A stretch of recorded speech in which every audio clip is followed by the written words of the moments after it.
বৃহস্পতিবার এক বৃষ্টি স্নাত সন্ধ্যায় পুনশ্চ রবীন্দ্রানুসারী রবীন্দ্রসঙ্গীত শিক্ষা কেন্দ্রের কর্ণধার দর্পনারায়ণ চট্টোপাধ্যায়ের উদ্যোগে জোড়াসাঁকো ঠাকুরবাড়ির রথীন্দ্র মঞ্চে পালিত হয় কবি প্রণাম অনুষ্ঠান। ১৬৪তম রবীন্দ্র জন্মোৎসব অনুষ্ঠানে বসেছিল চাঁদের হাট।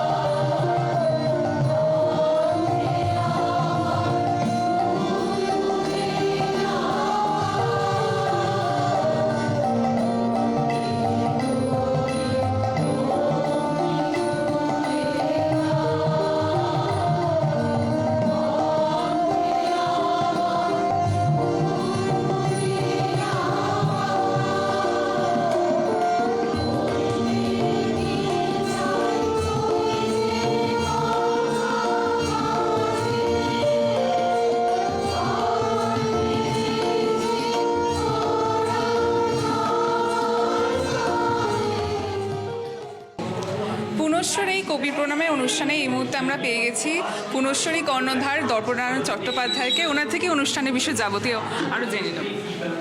পুনশ্চ রবীন্দ্রানুসারী রবীন্দ্রসঙ্গীত শিক্ষা কেন্দ্র প্রতিবারের মতো এবারও আয়োজন করেছে দুদিনব্যাপী ১৬৪তম রবীন্দ্র জন্মোৎসব ২৫শে বৈশাখ। এবং পুনশ্চ বিগত ৫ বছর ধরে এই জন্মোৎসব পালন করে আসছে। কলকাতা এবং শান্তিনিকেতনের বিশিষ্ট রবীন্দ্রসঙ্গীত শিল্পী এবং আবৃত্তি শিল্পী সমন্বয়ে এই অনুষ্ঠান থাকে, সঙ্গে পুনশ্চ সম্মেলক সঙ্গীত, এবং এ এক আমাদের কাছে মহোৎসব।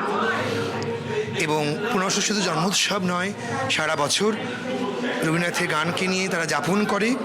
২২শে শ্রাবণ, বসন্ত উৎসব প্রভৃতি অনুষ্ঠান তারা অনুষ্ঠিত করে থাকে। কবিগুরু তো আমাদের মননে চিন্তনের সবটা জুড়ে রয়েছে, সেই অনুষ্ঠানে এত মানুষের সমাগম কীরকম অনুভূতি হচ্ছে? আমারই আমন্ত্রণে সকলে সাড়া দেয়।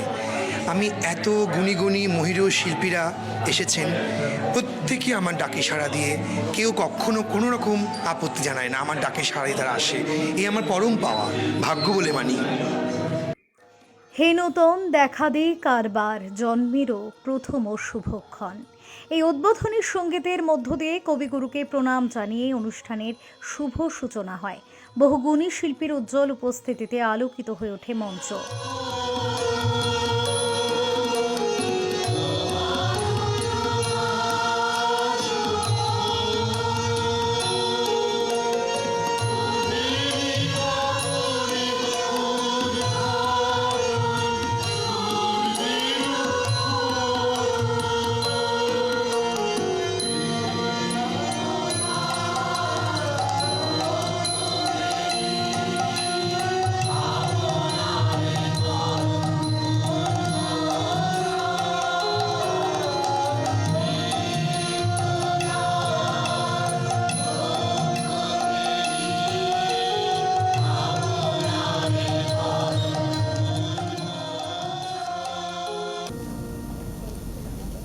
বাবা এসে শুধালেন, কি করছিস শুনি?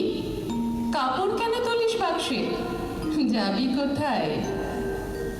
শুনলে তার ঘর ৩ তলায়, দক্ষিণ দিকে ২ জানালা, সামনে পালঙ্ক, বিছানা লখনৌ ছিটে ঢাকা, অন্য দেয়ালে লেখবার টেবিল, তার কোণে মায়ের ফটোগ্রাফ। তিনি গেছেন মারা।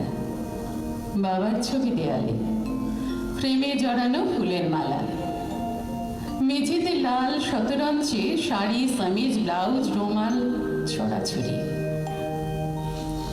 কুকুরটা কাজ ঘেঁষে লেজ নাড়ছে, কোলে থাবা তুলে। ভেবে পাচ্ছে না কিসের আয়োজন। ভয় হচ্ছে পাছে ওকে ফেলে রেখে যায় কোথাও। তুমি যে সুরের আগুন লাগিয়ে দিলে মোর প্রাণে, এ আগুন ছড়িয়ে গেল, এ আগুন ছড়িয়ে গেল সবখানে, সবখানে, সবখানে। তুমি যে সুরের আগুন লাগিয়ে দিলে মোর প্রাণে, এ আগুন ছড়িয়ে গেল, এ আগুন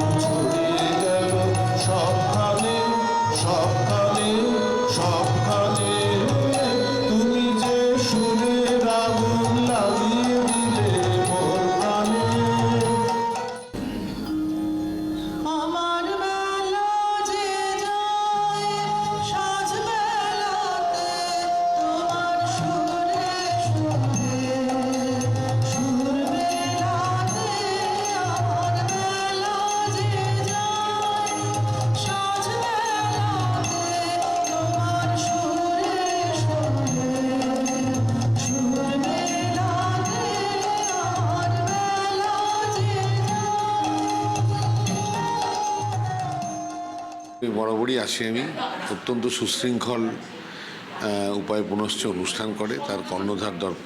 ওর অনুষ্ঠান যাতে আরও চিন্তাভাবনা এতে আরও প্রসিদ্ধি লাভ করে সেটা চাইছি। এবং রবীন্দ্রনাথের গানের যে মূল দিক, যেটা ও লেখে, যেটা রবীন্দ্র অনুসারী সংস্থা, সেটাকেও বজায় রেখেছে। এবং এটা বজায় থাকলে রবীন্দ্রনাথের গানের ভবিষ্যৎ উজ্জ্বলই হবে আশা করি। দর্প তো সারা বছর প্রচুর অনুষ্ঠান করে, আর 25শে বৈশাখ উপলক্ষে, মানে কবির জন্মদিন উপলক্ষে ওর প্রত্যেক বছরই একটা সুন্দর অনুষ্ঠান আয়োজন করে। দর্পর এই উদ্যোগ সত্যি সত্যি খুবই প্রশংসার, এবং ও আরও সামনে অনেক বছর এভাবে নিজে কাজ করুক, এবং আমাদের সঙ্গে নিয়ে অবশ্যই খুব ভালো লাগবে। যতদিন আছি মাথার চুলে পাক ধরেছে, আর কতদিন আমি আর গান গাইতে পারবো জানি না, কিন্তু যতদিন আছি ততদিনে আমিও দর্পর সাথে আছি আর কি, দর্পর এই কাজের সুন্দর কাজের সঙ্গে। দর্পনারায়ণের এই যে পুনশ্চর আয়োজন, আমার এখানে এসে খুব ভালো লাগছে। তার কারণ সবসময়তেই পুনশ্চ একটু অন্য ভাবনার কিছু করার চেষ্টা করে, এবং সেখানে খুব নিষ্ঠার সঙ্গে সম্পূর্ণ অনুষ্ঠানটি পরিবেশন করে, এবং প্রথিতযশা শিল্পীদের পাশাপাশি অনেক সময় নবীন শিল্পীদেরও তুলে আনে। ওর নিজেও খুব নিষ্ঠার সঙ্গে ওর এই যে পুনশ্চ যে গোষ্ঠীটি, সেখানে অত্যন্ত নিষ্ঠার সঙ্গে শেখায় যে ছাত্রছাত্রীদের, এই সম্পূর্ণ ব্যাপারটি আমার খুব ভালো লাগে, অত্যন্ত রাবীন্দ্রিক। আমার খুব ভালো লাগছে, আজকে এসেও খুব ভালো লাগছে। আর বিশেষত এই ধরনের অনুষ্ঠানগুলো এমনিতেই তো 25শে বৈশাখ উপলক্ষে আমাদের প্রাণের ঠাকুর রবি ঠাকুর, তাকে নিয়ে, তাকে কেন্দ্র করে অনুষ্ঠান, সে তো ভালো লাগবেই। আর এই অনুষ্ঠানগুলোতে আরও যেটা বেশি ভালো লাগে, যে আমাদের অনেক বন্ধুর সঙ্গে একসঙ্গে দেখা হয়ে যায়, তাই জন্য আমরা সব শিল্পী বন্ধুরা একসঙ্গে গল্প করি, সেটাও একটা বিরাট প্রাপ্তি। বিজ্ঞাপন জগতের কপিরাইটার, এর সঙ্গে গানের কোনো সম্পর্ক নেই, বাট জিঙ্গলস ছাড়া। বাট রবীন্দ্রসঙ্গীত ভালোবাসি, নিজে গাইলে রবীন্দ্রসঙ্গীতই গাই। তো বিপ্লবদা ওই লকডাউনে ফোনে গাইতাম, আর উনি শুনে বাজিয়ে দিতেন। তো এই দর্পনারায়ণ বাবুর কাছেই তখন গত বছর থেকে আসার আমার সুযোগ হয়েছে।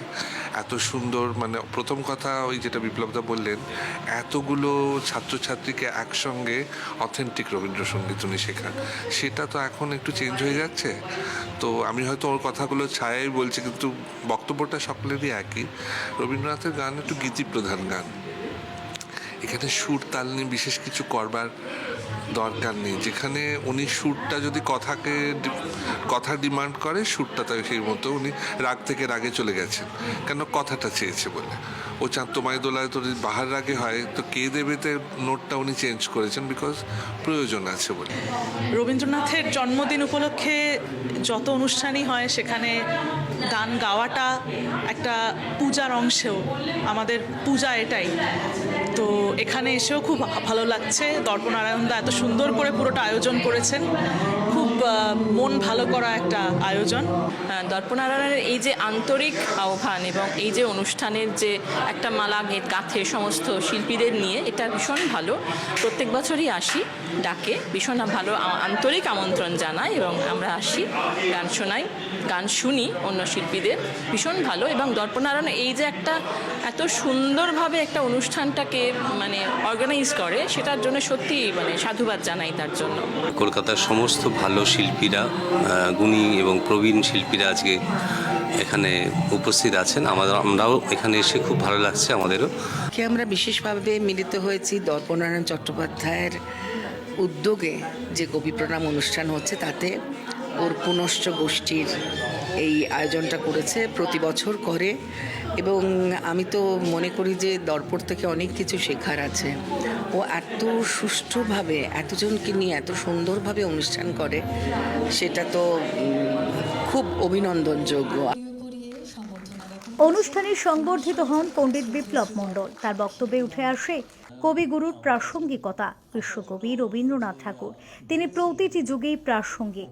শিল্পচর্চার এমন কোনো দিক নেই যা তিনি অসম্পূর্ণ রেখে গিয়েছেন। এই যে সুষ্ঠু রবীন্দ্রসঙ্গীত গাওয়া, সেটাই হচ্ছে আমাদের সবারই মানে এটা কর্তব্য, যে রবীন্দ্রনাথকে এইভাবে আমরা বাঁচিয়ে রাখতে পারি। কিন্তু এখন এই ইদানিং অনেক কিছু এক্সপেরিমেন্ট হচ্ছে এবং রবীন্দ্রনাথকে নিয়ে অনেক ছেলেখেলা চলছে। আসলে সেগুলো হয়তো আমরা নিতে পারি না, কারণ দীর্ঘ 56-57 বছর রবীন্দ্রনাথকে নিয়ে আছি এবং বাজাচ্ছি, এবং আমার 10টা জেনারেশন বাজানো হয়ে গেল। সেটা তাদের গান শুনে এবং যাদের গান শুনে আমরা বড় হয়েছি এবং তাদের সঙ্গে বাজিয়েছি। তারপরে এই পরিবর্তনটা আমি ঠিক নিতে পারি না, কারণ রবীন্দ্রনাথই থাকবে। উনি সব কিছু করে দিয়ে গেছেন, কিছু করার নেই, আমাদের কিছু করার নেই। অনুষ্ঠানে উপস্থিত বিশিষ্ট প্রবীণ শিল্পীদের মধ্যে বর্ষিয়ান শিল্পী বিভা সেনগুপ্তের গৌরবময় উপস্থিতি অনুষ্ঠানকে আরও সমৃদ্ধ করে তোলে। কিভাবে ধীরে ধীরে রবীন্দ্রসঙ্গীতের প্রতি তার আকর্ষণ বৃদ্ধি পায় তা তিনি তুলে ধরেন। ঠাকুর আগরতলাতে 5 বার গেছেন আমাদের জন্মের আগে, কাজেই তার কথা শোনা লোকের মুখে ওখানকার। কিন্তু একটা জিনিস আমার খুব অবাক লাগতো, আগরতলাতে রবীন্দ্রসঙ্গীতের কোনো চলন ছিল না, আমার কোনো ধ্যান ধারণাই ছিল না রবীন্দ্রসঙ্গীত। আমি তো ক্লাসিক টাইপের, রাগ প্রধান, আধুনিক ভজন এই সমস্ত। কিন্তু আমার বাবা রবীন্দ্রসঙ্গীত, ওই ব্রহ্মসঙ্গীত, কাব্যগীতির অনেক বই এগুলি ঘাটাঘাটি করতেন। বাবা জানতেন যে এখানে রবীন্দ্রসঙ্গীতের কোনো প্রচলন নেই, কিন্তু বাবাদের ব্রাহ্ম সমাজে যেতেন, তখন তো বুঝতেই পারো ব্রাহ্ম সমাজের রবীন্দ্রনাথের কি সাংঘাতিক আলোচনা। অনেক সময় বাবা জানতেন, তবুও জিজ্ঞেস করতেন, আরে এই গানটা জানিস? আমি কোনো ইগনোর, আমি তো কোনো ইয়েই নেই, আমার কোনো রবীন্দ্রনাথের রবীন্দ্রসঙ্গীত সম্বন্ধে কোনো ধারণাই নেই। আমি না বাবা, কিন্তু আগে না এখন আছে 2, 3, 4, 5, 6, 7, 8 ছোটো ছোটো রবীন্দ্রনাথের কবিতা থাকতো, এগুলি মুখস্থ করতে হতো। কতটা জেনেছি জানি না, ওনাকে জানা বড় অনেক সময় সাপেক্ষ।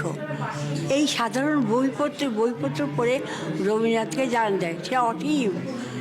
কবি প্রণামের এই সঙ্গীত এবং আবৃত্তি পরিবেশনের অনুষ্ঠানে শিল্পী ও শ্রোতা সকলের মধ্যে যে উচ্ছ্বাস দেখা যায়, তাতেই যেন পরিস্ফুট হয়ে ওঠে এই অনুষ্ঠানের সার্থকতা।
চক্রবর্তীর সঙ্গে দেবলীনা চৌধুরীর রিপোর্ট, তারা নিউজ, কলকাতা।